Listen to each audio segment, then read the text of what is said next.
Hoje nós vamos falar de membrana plasmática, estrutura e especializações. As membranas celulares são essenciais, pois elas definem os limites da célula, mantêm as diferenças essenciais entre o citosol e o meio extracelular, definem as organelas celulares como retículo plasmático, complexo de Golgi, mitocôndrias, lisossomos, cloroplastos, peroxissomos e envoltório celular.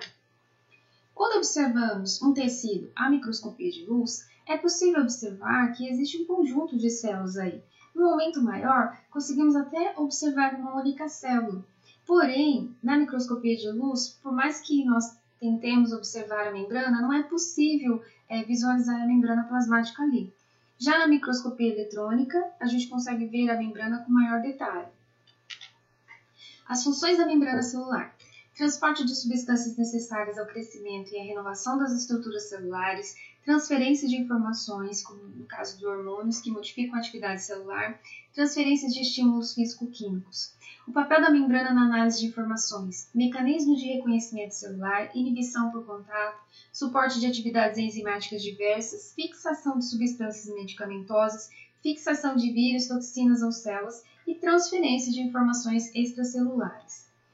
O modelo do mosaico fluido, sugerido por Singer e Nicholson em 1972, é usado até hoje para explicar a membrana plasmática, porque ele concorda com todos os dados experimentais conhecidos. Ele é aplicado às membranas celulares e às membranas de organelas celulares, como já foi falado. O modelo mosaico fluido é formado por uma bicamada de lipídios, formando um fluido viscoso onde se inserem as proteínas extrínsecas e intrínsecas. As extrínsecas são aquelas que ficam na periferia e as intrínsecas são aquelas que estão inseridas mesmo nessa bicamada. Nessa bicamada de lipídios, os grupos polares ocupam a face externa e a face interna da membrana, e as cadeias de carbono dirigem-se perpendicularmente para a superfície das duas camadas no espaço que separa os grupos polares.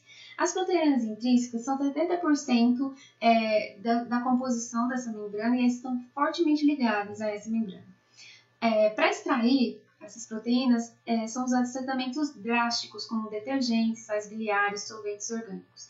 Elas são anfipáticas, com polo hidrofílico, fase aquosa extracelular, e a parte interna hidrofóbica, mergulhada na camada lipídica. Já as proteínas extrínsecas ou periféricas, que representam 30% da membrana, elas têm ligações fracas na superfície por forças eletrostáticas ou ligações hidrófobas. A composição química dos lipídios. Os lipídios são a molécula mais numerosa da membrana, tendo uma proporção de 50:1 em relação às proteínas. Os principais tipos de lipídios são os fosfolipídios, esfingolipídios e colesterol. Os fosfolipídios são fosfoglicerídeos de natureza anfipática, ou seja, cabeça polar e cauda polar. A cauda é formada por dois ácidos graxos de cadeia longa, onde um deles é saturado e o outro insaturado. Características da membrana celular. Ela possui uma simetria, ou seja, esses lipídios eles não são totalmente simétricos. Possui uma fluidez e existe um movimento desses fosfolipídios, um movimento que pode ser de rotação, translação e um movimento um pouco mais raro, mas que também acontece, que é o movimento flip-flop, que seria o de vai e vem desses fosfolipídios aqui. As proteínas, elas estão, na dependência do grau de associação com a bicamada lipídica, elas podem ser extrínsecas, como eu já falei, periféricas, integrantes ou integrais ou transmembranas, que são aquelas que atravessam a bicamada. No caso de transmembranas, elas podem ter uma passagem única pela bicamada ou múltiplas passagens, como estamos vendo aqui. As proteínas intrínsecas são a maioria das enzimas da membrana, os antígenos, proteínas transportadoras, receptores para hormônios e drogas. A função das proteínas na membrana plasmática, a maioria da função da membrana são realizadas pelas proteínas, como transporte de íons, moléculas polares, interação com hormônios, transdução de sinais. E o teor de proteína na membrana varia de acordo com a sua atividade funcional. Então, dependendo da célula, vai ter um teor determinado de um tipo ou outro. Canal de proteínas. Então, são proteínas que permitem que certas moléculas e íons atravessem a membrana plasmática livremente. Proteína carregadora. Interage especificamente com certas moléculas e certos íons carregando através da membrana plasmática. Proteína receptora. Permite ligação de certas moléculas sinalizadoras que desencadeiam processos celulares. Proteína de reconhecimento. permite que uma célula reconheça a outra e interaja com ela. Os carboidratos. Camada de hidratos de carbono, polissacarídeos mais proteínas. Em todas as células nós encontramos os glicolipídios, que são lipídios mais carboidratos, glicoproteínas, né, que são proteínas mais carboidratos, e em algumas células especiais nós vamos encontrar as glicosaminoglicanas, que são associadas também, são proteoglicanas associadas a proteínas. Nós vamos encontrar elas nas células cartilaginosas e ósseas, lâminas basais dos epitélios, camada gelatinosa dos ossos de peixes e anfíbios, e na parede celular das células vegetais. Agora, o glicocálice. O glicocálice ele é muito importante para a célula. Ele é uma cobertura, uma substância que faz um contato direto com a membrana celular. Ele possui mais ou menos de 10 a 20 nanômetros de espessura e vai conter cadeias laterais de oligosacarídeos e glicolipídios e glicoproteínas integrais da membrana, cadeias de polissacarídeos dos proteoglicanos integrais da membrana, produtos da secreção da célula. Ele é constantemente renovado, então tem uma reciclagem ativa nesse glicocálice, ele vai se desprendendo do meio e vai sendo excretado pelo organismo, né? E aí, então, ele vai sendo recolocado, reposto, reciclado. As principais funções do glicocálice. No caso, filtração, nós encontramos isso lá nos glomérulos renais, né, onde tem os capilares sanguíneos, no tecido conjuntivo também. Ele proporciona um microambiente celular particular ali para cada célula, então ele muda a carga elétrica e o pH daquele microambiente em torno da célula. Ele também proporciona o reconhecimento celular. No caso de transplantes, é ele que vai estranhar, né, causar estranheza no contato com uma célula diferente, e aí vai acontecer então a incompatibilidade. Os neurônios, eles estabelecem muitos contatos com o glicocálice, né, das células ao entorno deles. Então é um grande circuito de grande complexibilidade. E o glicocálice também proporciona inibição por contato. No caso de tecidos que estão em divisão e crescimento, quando uma célula se conecta ou se encosta em uma célula semelhante a ela, ela acessa o crescimento.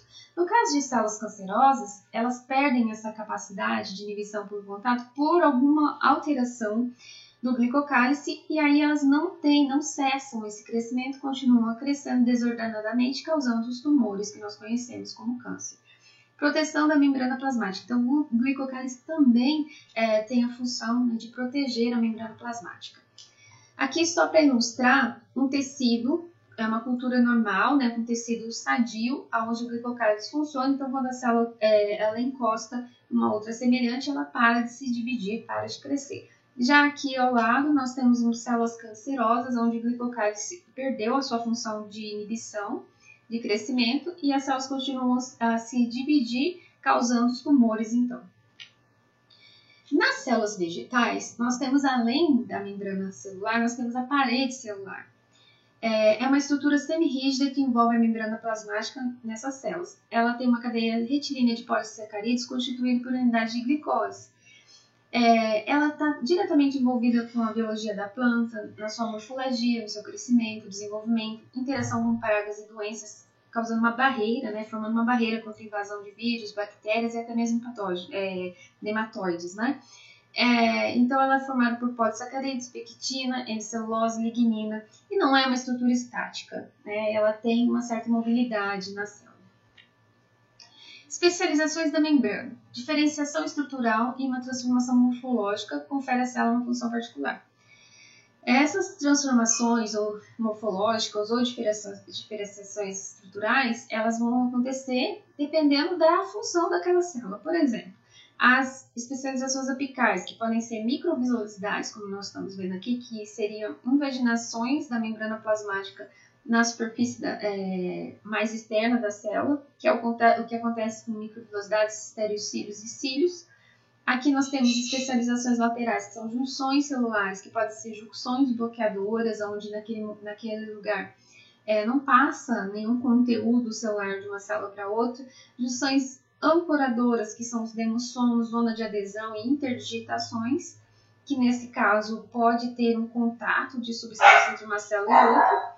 Especializações basais, hemidesmossomos, invaginações ou reentranças, que podem ocorrer na base da célula também. Isso tudo são especializações da membrana. Aqui, só ilustrando, né, especializações apicais, esses são os estereocílios, microvilosidades e os cílios e flagelos. Os cílios e flagelos, eles têm uma especialização um pouquinho mais aprofundada, porque eles contêm microtúbulos que vão dar mobilidade para esses cílios e flagelos, enquanto as microvilosidades e os estereocílios não têm movimento próprio. No caso das microvilosidades, que são essas expansões citoplasmáticas cilíndricas, né, formadas pela membrana citoplasmática apical, vai ajudar muito em algumas células que têm função de absorção, como é o caso do epitélio do intestino, né, da parede do intestino. Então, eles vão aumentar a superfície de contato e vão ajudar na absorção. Aqui nós temos uma fotografia de uma microscopia desse epitélio com as microvilosidades e aqui um corte em microscopia eletrônica mostrando um corte na região das microvilosidades, um corte transversal e um corte longitudinal. Esse corte transversal a gente pode ver aqui na pontinha da seta a membrana plasmática e nessa região escura, logo em seguida aqui o glicocálise envolvendo cada uma das microvilosidades. E no corte longitudinal a gente não consegue ver muito bem a membrana, mas consegue ver aqui mais escuro o glicocálise envolvendo cada um dessas microvilosidades. Eu falei dos cílios e flagelos. Os cílios e flagelos, eles dão movimento, né? Eles têm movimento. No caso dos cílios, esses cílios podem ter movimento de batimentos, como é o caso dos protozoários, que tem cílios que ajudam na locomoção.